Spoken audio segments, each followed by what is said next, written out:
Hello everyone, welcome to E engineering. आज हम लोग SSC JE previous year question series में किरचॉफ्स लॉ और नेटवर्क थ्योरम से रिलेटेड रिमेनिंग क्वेश्चंस को कवर करेंगे।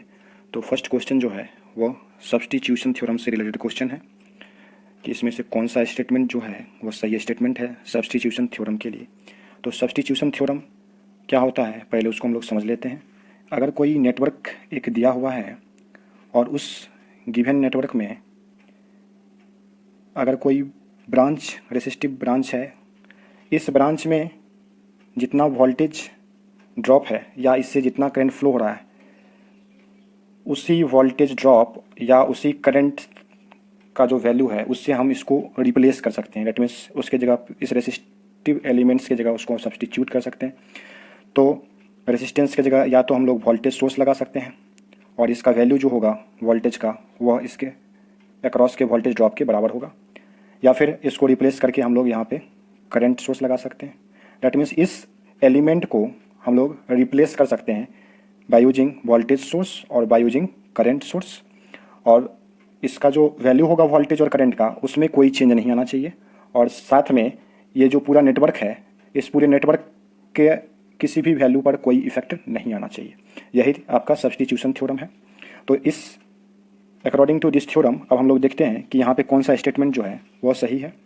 तो यहाँ पे हम लोग देख सकते हैं कि ऑप्शन सी जो है इसमें बोला जा रहा है कि initial condition of rest of the circuit is remain same. That means rest of the circuit जो है उसका इनिशियल कंडीशन सेम है और नेटवर्क एलिमेंट्स जो है उसको रिप्लेस कर दिया जा रहा है voltage source having equal voltage as voltage across the element at any instant of time.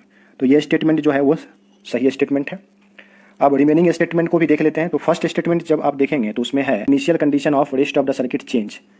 तो अभी जस्ट हम लोग स्टेटमेंट जो पढ़े थे उसमें हम लोग देखे थे कि रेस्ट ऑफ द सर्किट का कंडीशन जो है वो चेंज नहीं होना चाहिए। तो ये स्टेटमेंट तो सही नहीं होगा। तो यही जो स्टेटमेंट है वो सारे में है कि initial condition of rest of the circuit change इसमें भी है और initial condition of rest of the circuit change इसमें भी। इसलिए ए, बी और डी जो है यहाँ पे गलत ऑप्शन है और इसका जो सही ऑप्शन है वो ऑप्शन कौन सा है, ऑप्शन सी जो है इसका सही आंसर होगा। नेक्स्ट क्वेश्चन जो है इसमें एक स्टेटमेंट दिया हुआ है और स्टेटमेंट क्या दिया हुआ है, तो sum of instantaneous power in N number of branches of element network is zero. कोई नेटवर्क है उसके ब्रांचेज जितने भी हैं सारे में जितना इंस्टेंटेनियस पावर है उसका जो सम है वह किसके बराबर है, तो जीरो के बराबर है। यह दिया हुआ है। तो यह जब दिया हुआ है, यह स्टेटमेंट जो है किस थ्योरम को इंडिकेट्स कर रहा है, तो यह थ्योरम है टेलिगन्स थ्योरम। और इससे रिलेटेड एक पॉइंट जो है बहुत इंपॉर्टेंट पॉइंट जिसको आप लोग दिमाग में रख सकते हैं, क्या यह किसी भी नेचर ऑफ एलिमेंट्स में एप्लीकेबल है, चाहे वह लीनियर हो, चाहे वह नॉन लीनियर हो, बायलैटरल हो, यूनिलैटरल हो, किसी टाइप का एलिमेंट्स हो, उस सारे एलिमेंट्स में Tellegen's theorem applicable. Next question जो है Kirchhoff's voltage law is based on which of the flowing principle. तो ये ऑलरेडी हम लोग देख चुके हैं कि किरचॉफ्स वोल्टेज लॉ है वह principle of conservation of energy पे डिपेंड करता है। और इसका याद करने का तरीका जो बताया गया है कि वोल्टेज एंड विथ ई हो रहा है और एनर्जी स्टार्ट विथ ई हो रहा है। तो वोल्टेज जब लॉ होगा किरचॉफ्स वोल्टेज लॉ तो वो कंजर्वेशन ऑफ एनर्जी से रिलेटेड होगा। तो इसका जो करेक्ट आंसर है वो कौन सा है, ऑप्शन बी है। फाइंड करना है वैल्यू ऑफ सोर्स इम्पीडेंस जब मैक्सिमम पावर ट्रांसफ़र हो रहा हो। तो मैक्सिमम पावर ट्रांसफ़र जब होता है तो जो इम्पीडेंस दिया हुआ है उसका कंजुगेट जो होता है वही सोर्स इम्पीडेंस के बराबर होता है। तो इसका conjugate that means imaginary part जो यहाँ पे है उसका साइन चेंज हो जाएगा। तो ऑप्शन बी जो है इसका करेक्ट ऑप्शन हो जाएगा इस क्वेश्चन का। नेक्स्ट क्वेश्चन जो है इसमें अननोन वोल्टेज भी जो है यह फाइंड करना है इन वोल्ट टर्मिनल ए और बी के बीच का। तो टर्मिनल कहाँ पे है, तो ये टर्मिनल ए है और यहाँ पे टर्मिनल बी है। इसी वोल्टेज का वैल्यू यहाँ पे फाइंड करना है। तो हम लोग देख सकते हैं कि ये 6 एम्पियर करंट जो है वो यहाँ से फ्लो हो रहा है और यही दो भाग में डिवाइड हो रहा है। तो यहाँ पे हम लोग करंट डिवीजन रूल से इस ब्रांच का, यहाँ जो ब्रांच है इसका हम लोग करंट का वैल्यू फाइंड कर सकते हैं। तो इस ब्रांच का करंट फाइंड करने के लिए हम लोग लिख सकते हैं टोटल करंट जो कि 6 है N2 जिस ब्रांच का करंट हमको फाइंड करना है उसके अपोजिट ब्रांच को हम लोग लेते हैं। तो यहाँ पे अपोजिट ब्रांच 4 है तो 4 हम लोग लेंगे और डिवाइडेड बाय ये चूँकि सीरीज में है तो टोटल 16 और प्लस 4 ये वाला रेसिस्टेंस। तो टोटल कितना हो जाएगा 24 और डिवाइडेड बाय कितना हो जाएगा 20 हो जाएगा। तो ये जो हो गया ये करंट का वैल्यू हो गया कहाँ पे, इस ब्रांच में। तो इस ब्रांच का करंट का वैल्यू जब फाइंड हो गया तो अब हम लोग को वोल्टेज फाइंड करना है। तो V इक्वल टू होता है I इंटू R और I का वैल्यू जो है वह 24/20 आया था और R का वैल्यू कितना है 10। सो यह कितना हो गया, कैंसिल होके 12 वोल्ट के बराबर। सो इस क्वेश्चन का आंसर जो होगा ऑप्शन सी होगा। नेक्स्ट क्वेश्चन जो है इसमें पावर डिसिपेट जो है 20 ओम रेजिस्टेंस के थ्रू कितना हो रहा है वो फाइंड करना है। तो इसको फाइंड करने के लिए हम क्या करेंगे, यही 20 ओम है, इससे पावर कितना डिसिपेट हो रहा है। तो यहाँ पे जो वोल्टेज है इस नोड पे वह कितना हो जाएगा, क्योंकि ये यहाँ से पैरेलली कनेक्टेड है। सो जितना वोल्टेज यहाँ पे है वही वोल्टेज इस नोड पे भी होगा। तो यहाँ पे वोल्टेज हो जाएगा 20 वोल्ट हो जाएगा। अब यह वोल्टेज अगर 20 वोल्ट है और हम लोग कंसीडर कर लेते हैं कि करंट जो है इस डायरेक्शन में है, तो हम लोग लिख सकते हैं 20, और ये जो एंड कहाँ पे हो रहा है तो प्लस टर्मिनल पे, तो +10 ये हो गया टोटल वोल्टेज, और डिवाइडेड बाय इस रेजिस्टेंस को लेंगे 20। सो कितना हो जाएगा 30 डिवाइडेड बाय 20, ये क्या दे देगा, करंट का वैल्यू दे देगा। करंट का वैल्यू जब हम लोग को फाइंड हो गया तो हम लोग पावर निकालना है।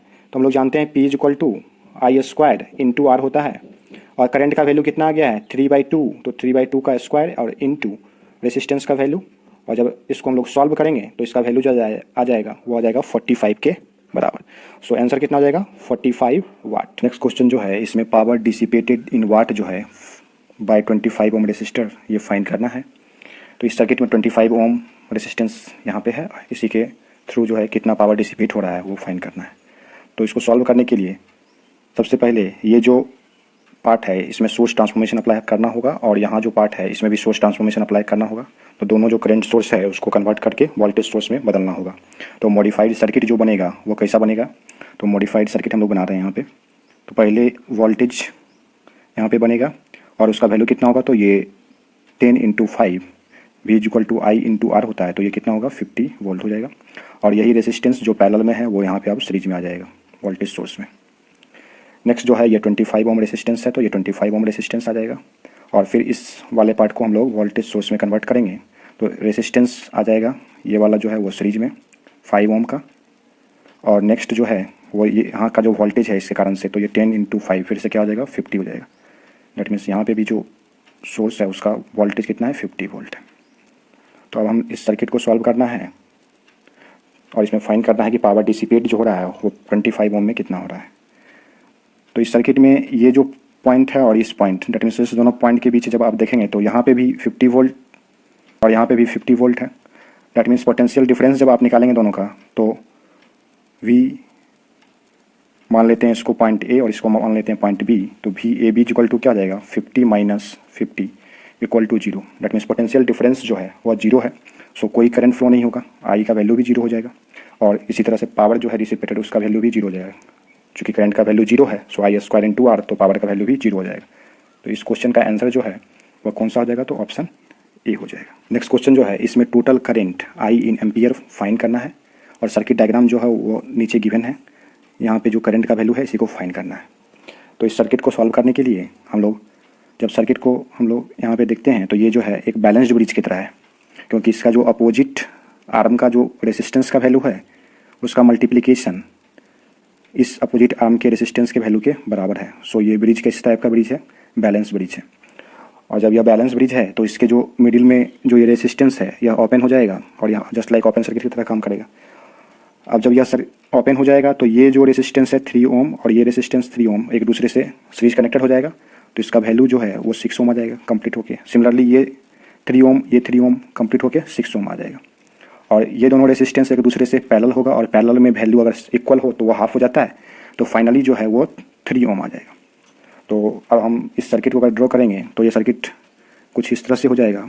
सप्लाई जो है वो 15 वोल्ट है, और ये जो करंट का वैल्यू I फाइंड करना है, और ये इक्विवेलेंट रेसिस्टेंस जो अभी हम लोग सॉल्व किया, सॉल्व करने के बाद 3 ओम आ गया। तो I = सिंपली V/R हम लोग कर सकते हैं। V का वैल्यू 15 है और R का वैल्यू 3 है, तो कैंसिल होगा, और I = फाइंड हो जाएगा 5।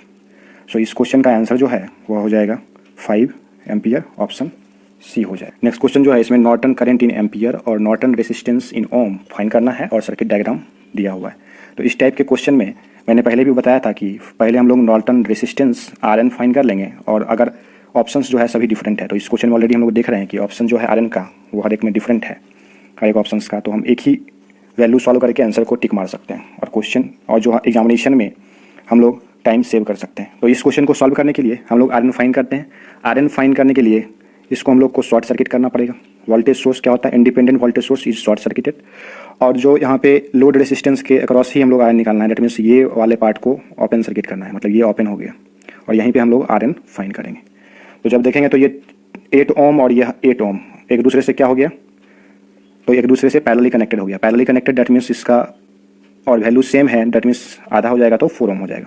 अब यह 4 ओम और यह 8 ओम एक दूसरे से सीरीज कनेक्टेड होगा, सो यह टोटली वैल्यू इसका कितना हो जाएगा, 12 ओम हो जाएगा। सो आरएन जो है वो फाइंड हो गया 12 ओम।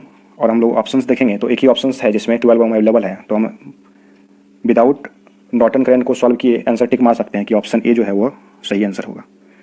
बट अगर हम लोग को नॉर्टन करंट फाइंड करना हो तो हम लोग कैसे फाइंड करेंगे, लोड रेसिस्टेंस जो है उसको हम लोग शॉर्ट सर्किट कर देंगे और यहीं पे हम लोग को फाइंड करना है I N, that means Norton current, या फिर इसी को हम लोग शॉर्ट सर्किट करंट भी बोलते हैं।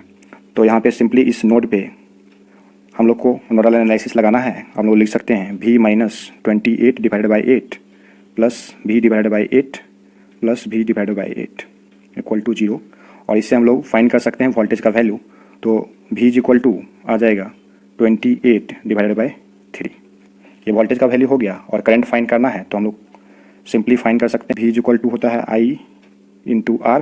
तो I N is equal to हम लोग लिख सकते हैं वोल्टेज, डेट मीन्स 28/3 और आर का वैल्यू कितना है 8, सो 8 से डिवाइड हो जाएगा।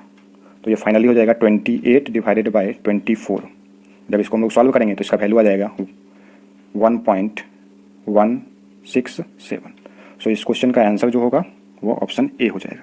तो आप यहाँ पे इतना टाइम वेस्ट करने की जरूरत नहीं है आई एन फाइंड करने का, आप सिंपली आर एन फाइंड करके भी आंसर को टिक कर सकते थे। नेक्स्ट क्वेश्चन जो है इसमें किरचॉफ्स करंट लॉ का जो स्टेटमेंट है उसको बताना है कौन सा सही है। तो ऑप्शन सी जो है कि sum of current entering a node is equal to sum of current leaving the node, यही इसका करेक्ट आंसर है। कहने का मतलब एक नोड है, वहाँ पे जो करंट इंटर कर रहा है, फॉर एग्जांपल ये I1 ये I2 और यहाँ से लीव कर रहा है I3 और I4, तो कहने का मतलब है I1 plus I2 that means जो करंट इंटर कर रहा है इक्वल होगा I3 प्लस I4 जो करंट लीव हो रहा है उस नोड से।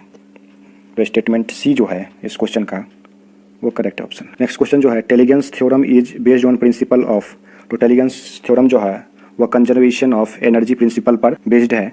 और इसको याद रखने के लिए हम लोग इस तरह से याद रख सकते हैं कि energy start with E N और टेलीगन्स का एंड विथ ई एन है। तो हम Tellegen's theorem is based on conservation of energy, ठीक है। नेक्स्ट क्वेश्चन जो है इसमें मैक्सिमम पावर थ्योरम का एक्सप्रेशन जो है वो कौन सा सही है वो बताना है।